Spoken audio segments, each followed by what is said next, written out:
Welcome to Films and Stuff with your hosts, Pete Mitchell and Ethan Hunt. Hi, everybody. Welcome back to Films and Stuff. I'm Ethan, joined by the ever-present Pete. Hey, Pete, how are you today? I am great. Ethan, how are you? I'm good. It is the weekly stream or skip segment. You know the rules. I know the rules. We've got some new listeners today. Can you take 15 seconds or less and explain the rules in one deep breath? Ethan and I have prepared lists of TV shows for each other to watch. Every week, we randomly assign each other one of those shows.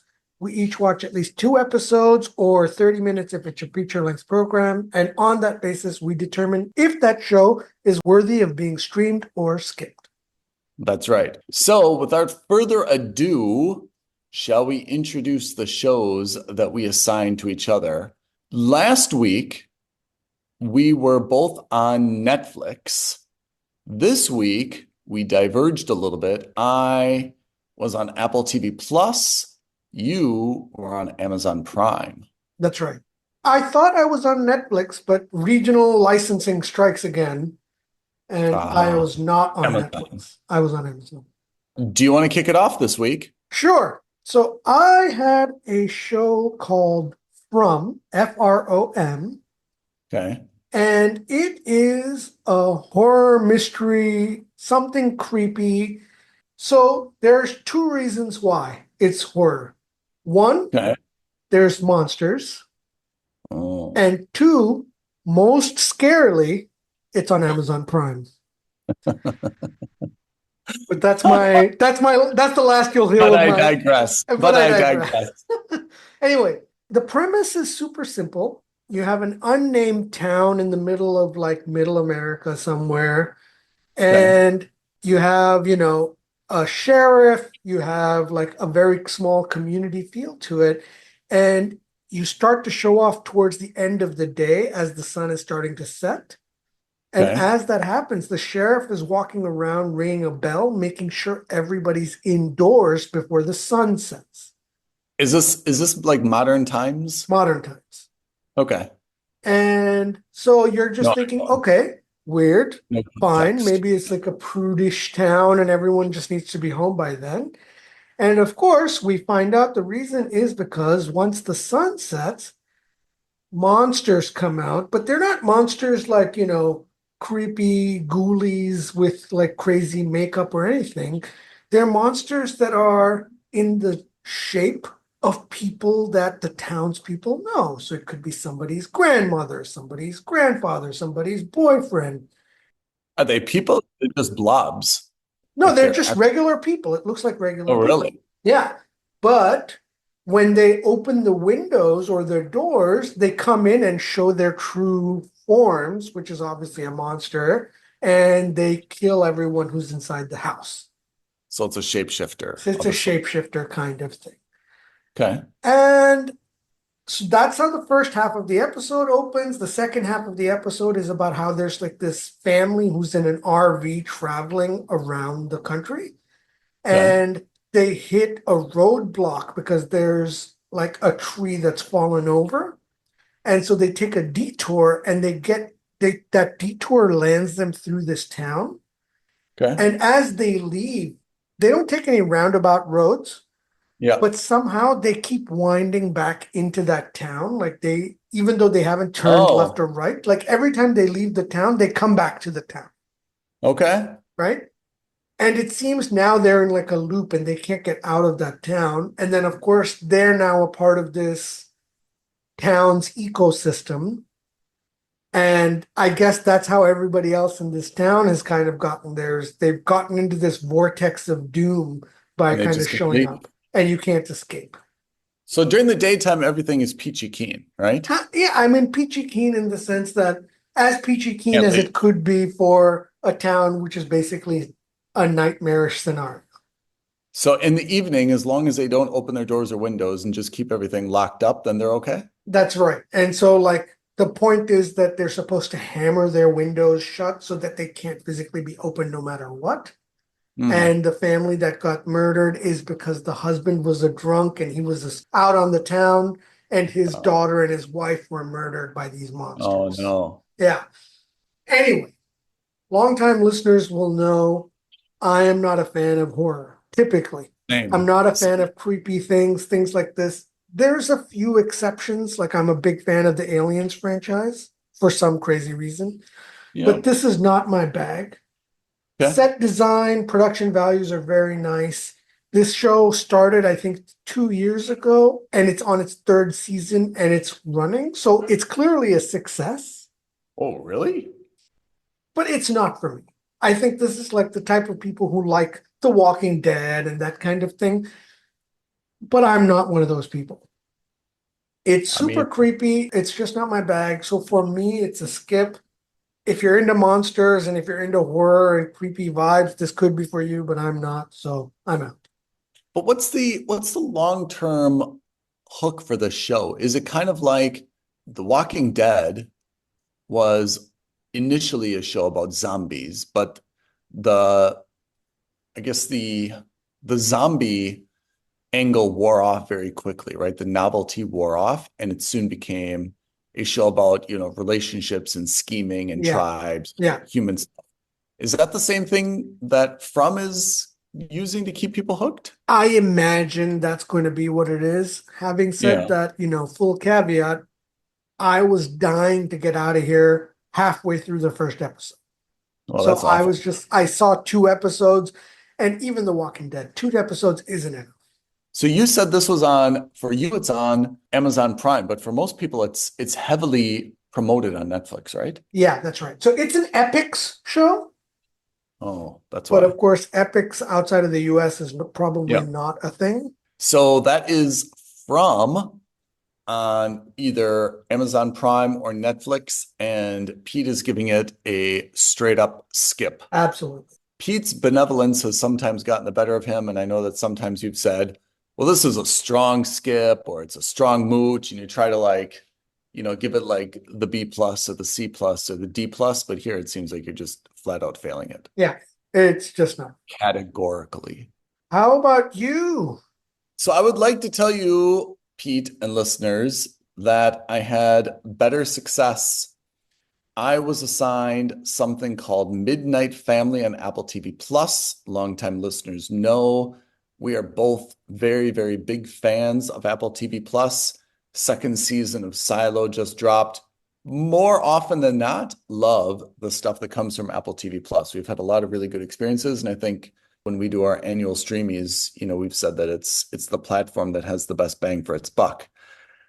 With that said, I was a little bit enthusiastic about Midnight Family. It was actually based, or I should say, inspired from a film slash documentary that was made several years prior.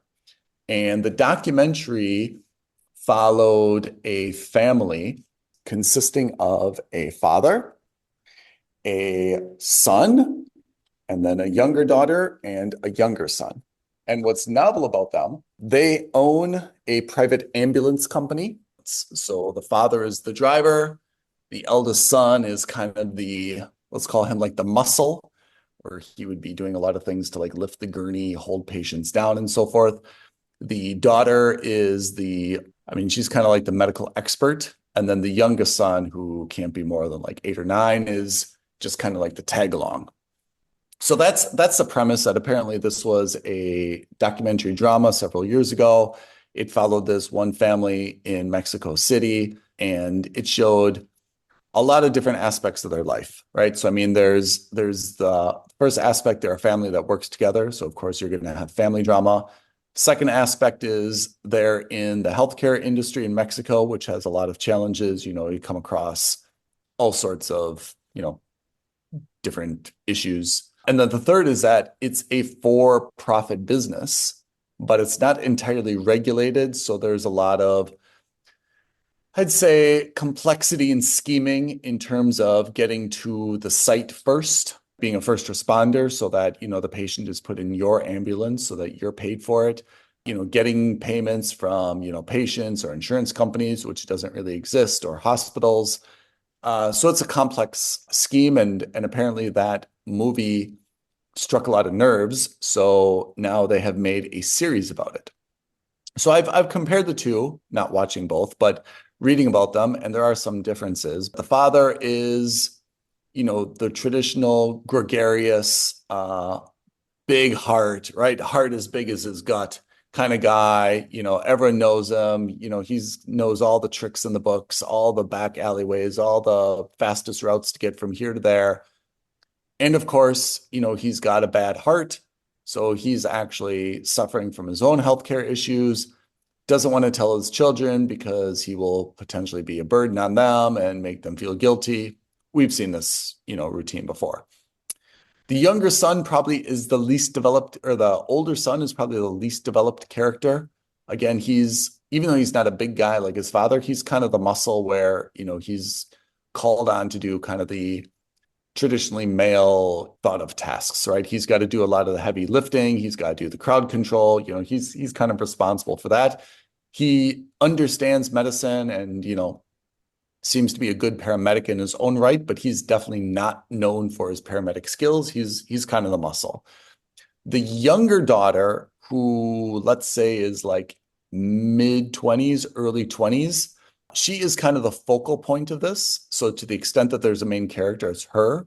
And she is, as you may expect, kind of the girl who's got it all, right? So she's super, super beautiful, but she's also got a big heart and loves practicing medicine and loves being a paramedic and loves helping people. She's incredibly skilled, and we show that, even though she's not going to class because she's out, doing her family business or she's not studying, she still knows, the biology and human anatomy, better than anyone else in her class. She's just not showing up. Everyone is, going out to party and celebrate and have a social life, and she's, not doing that. She's also having a steamy affair with one of her professors, which adds a new wrinkle to this.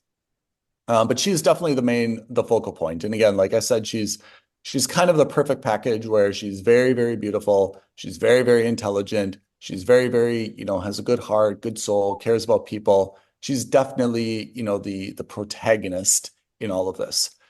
Then there's the youngest son, who again is, I might be way off in guessing people's ages. I'd guess he's 8 or 9. Cute little pudgy Mexican guy. He's just there to be kind of the foil. Occasionally, will go out and direct traffic or move a cone or something. He's just along for the ride. He should be in school. Doesn't seem to be very often. So I watched my 2 episodes, and I mean, there's a lot of elements that could be interesting. I mean, think of it as like a mobile ER, right? I mean, so you see, the girl who was, beat up by her boyfriend. You see someone who is in a car accident. You see the heart attack victim. Everyone's got, their own, dramas and issues, and locations are always a challenge. And then you throw in, kind of like the B plot, which is as a for-profit ambulance, like they need to get to scenes first, right? So generally people don't really call them. It's kind of like kind of like a police scanner system, it seems. Or they just see that there's a fire or something and they have to get to the scene first and they have to load people up. Then they get to the hospital and either the patients pay or the hospital pays. And the collections, I would say, from the financial side are really a challenge for them. But in the 2 episodes I saw, they haven't really gotten into like, what is their rate? How does it work? Who's responsible? It's just kind of this plot line where, we got to get paid, or why are we doing this? We have to be first, or, we can't do this. There's definitely kind of like an element where they are thinking strategically in terms of how can they actually, get compensated for their services. Right. Overall, there's some shows that make professions look more glamorous or maybe attract people to those professions. Maybe ER did that for, the medical profession. Maybe Suits did that. There's shows that, encourage people to go into one career or another. Certainly, I don't think anybody watches this and says, oh man, like paramedic, or oh man, like private ambulance. I don't think that's at all what it's trying to do, although it doesn't really seem to be making a statement as to whether it's good or bad. It's more about the family and the relationship dramas around everybody. Right. So all of that said, I felt like it's really a letdown. Like the premise possibly I could get into. I mean, ER was even Scrubs, even The Resident, The Good Doctor. I mean, House. I mean, there's so many medical dramas that, to be honest, it doesn't really take a lot to get me hooked on some of those. This one was a little bit, nah, there was just so much going on and kind of so much drama in everybody's lives that I just felt like it was a little bit overwhelming. And there wasn't really any character that I really, really loved. And there wasn't really anything that I was rooting for. Um, it was very meh, to be honest. So I gave it a skip. And I mean, I will take a little bit of your benevolent touch and say there's actually nothing wrong with the show. I mean, it's perfectly fine, kind of entertaining. Didn't really hate anything about it. It just, with all the other competing media out there, especially on Apple TV Plus, and we can compare Silo second season in a moment, there was just nothing in this that kept me from like wanting to continue to watch. Yeah. Uh, everyone's just there was no quirkiness in it. There was no humor whatsoever. There was nothing also that really made me cry. So compare that to The Resident, which I've watched a few episodes of, which I feel has all of those characteristics, right? There's kind of some quirkiness, there's some very, very sad scenes, very emotional scenes. There's some light humor. None of that came across in the show. I think it's probably very faithful to the original documentary drama, but in terms of being a compelling piece of entertainment to sit down and watch or focus on, it's not there. And dare I say, I'd be a little bit surprised if anyone who's not, I mean, this is a Mexican show based on a Mexican family in Mexico City. I'd be surprised if anyone who's not really Mexican or deeply Latin American would fall in love with this, for any reason based on plot or characters. There may be some nostalgia, there may be some, interesting, seeing a healthcare system from the Mexican perspective, but in terms of entertainment value, nada, my friend, nada. Oh, wah wah. That is a skip from me as well. Do you want to say something briefly on Silo before we turn our attention to our assignments for next week? Yeah. Very briefly, Silo is awesome. Everyone stop what you're doing after this episode and watch it. I echo that, but let me go a little bit deeper. Silo is very, very, I think, brilliant for how it's put together elements that on paper aren't really that compelling. It is very dark. I mean, from a lighting perspective, right? I mean, aesthetically, it's very dark. The probably relatively inexpensive from a production value because it basically takes place in a very dirty, dingy bunker, Yeah. right? Little bit outside in a barren oasis. Costumes are something that you would see from the Matrix, when on the Ebenezer, right? I mean, it's a bunch of old sweaters that have a lot of holes or like jumpsuits that are really dingy, right? I mean, no modern technology. And it's, to be honest, it's a little bit slow. But I think that the pace is what is so fulfilling about it because, like in this episode 1 of season 2, for the vast majority of the episode, we kind of knew what was coming, but no, that's not it. No, that's not it. And then kind of in the final minute, we got what we wanted, but it wasn't what we expected, right? Is that fair to say? Yeah, So absolutely. I think the pace of this show and how they can take something that is a little bit inevitable but really challenge your expectations about what it is that you think you're going to see, I think is really part of the brilliance of this. I'm not sure where this goes, for the rest of season 2. I mean, I guess big picture, I kind of know, but like in the coming episodes, I mean, I'm really curious to see, where this goes and, what's going to happen next. Yeah, I'm super excited. I know we talked about how last season they opened up with a two-parter or 2 episodes to start, and this time they only did 1. Yeah. I think it's genius for them because A, it ended on a fantastic cliffhanger. Oh, yeah. And 2, they know they've got us. They don't need to give us a second. Selfishly, it sucked. But from a business perspective, absolutely the right choice. The way that first episode ended, I mean, if they would have been like, oh, surprise, Apple TV Plus subscription just doubled. Yeah. Pay now and you can see episode 2. I'd be like, where do I enter my credit card details? Exactly. It was pretty fantastic. I'm excited about Silo season 2. Fantastic episode. But I mean, again, compare that to Midnight Family. Great title. Kind of decent premise. Just didn't get me engaged. And I'll say it. If I've said it once, I've said it a million times, Pete. And I know that's a cliche, but it's not fair to judge a show after 2 episodes. It's really not. The history of good shows that have gotten amazing after 2 episodes is long and deep. But by the same token, in this culture, in this society, people have so many things competing for their attention. Yeah. Knowing that those are the rules of the game, I'm sorry it's not fair. I'm sorry a lot of people probably have great products and it takes 6 or 7 or even a season to like really work out the kinks. But it's just not the old days where you could just tune in every Thursday at 7 p.m. and watch an episode of Lost. And they knew that they were going to get it sorted one way or another after a few episodes. Here, you don't have the luxury streaming. Sometimes you've got 30, half an episode, but we give them 2.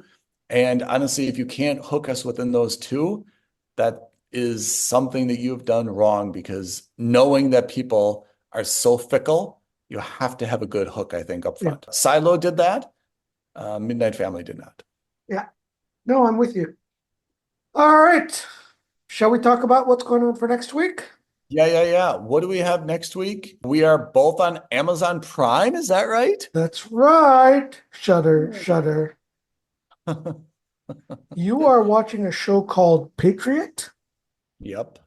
And I'm watching a show called Norton Hall. Interesting. Neither one of us knows anything about that. I mean, from Patriot, I could gather something, but I don't really know. Yeah. And Norton Hall, I mean, it sounds like nothing. I mean, I have no idea what that is. So, yeah. We want to read off our YouTube creds before we sign out and off for the day. Absolutely. Tweet at us at F&S Podcast. DM us on Instagram at Films and Stuff Podcast. But as always, the best thing you can do, like this video, leave a comment below, hit the subscribe button, and hit that notification bell. I could not have said it better myself. Listeners, thank you for tuning in and hearing us discuss From on Amazon Prime and or Netflix, and Midnight Family on Apple TV Plus. Tune in 1 week from today to hear how we liked Patriot and something called Norton Hall. Sounds like a law firm on Amazon Prime. Perfect. Until then, thanks everyone. Thanks, Ethan. Thanks everyone. See you the next time on the Films and Stuff Podcast. Bye now. Thank you for listening to another episode of Films and Stuff. If you haven't already, please subscribe and review on Apple Podcasts, Spotify, or wherever podcasts are downloaded. Films and Stuff. There is no substitute.